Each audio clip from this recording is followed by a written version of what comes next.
I'm Margaret Brennan in Washington, and this week on Face the Nation, inflation rises and so does the risk of recession. Plus, more evidence from January 6th shows that former President Trump and his allies knew their plot to overturn the election was illegal.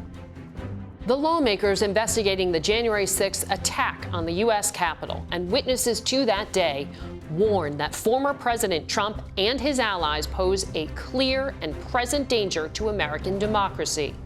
Former President Donald Trump and other political allies appear prepared to seize the presidency in 2024. Last week's hearings revealed shocking new details about how close we came to a potential act of horrific violence. Approximately 40 feet. That's all there was.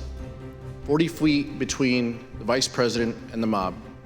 We learned more about the extraordinary pressure the former president exerted on his vice president to overturn the 2020 election, despite top aides telling him the scheme was unconstitutional and his claims of voter fraud were bogus. He's become detached from reality if he really believes this stuff. We'll talk with one of the investigators, California Democratic Congresswoman Zoe Lofgren.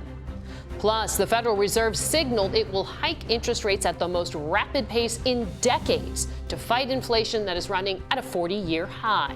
I'm using every lever available to me to bring down prices for the American people. But is the president powerless? And can the country avoid a recession? We'll hear from the director of the National Economic Council, Brian Deese, and the president of the Federal Reserve Bank of Cleveland, Loretta Mester. Then, vaccinations for the youngest Americans are set to begin this week. We'll ask former FDA Commissioner Dr. Gottlieb about the rollout. And finally, as Americans observe Juneteenth, we'll hear from author and historian Ibram Kendi. It's all just ahead on Face the Nation.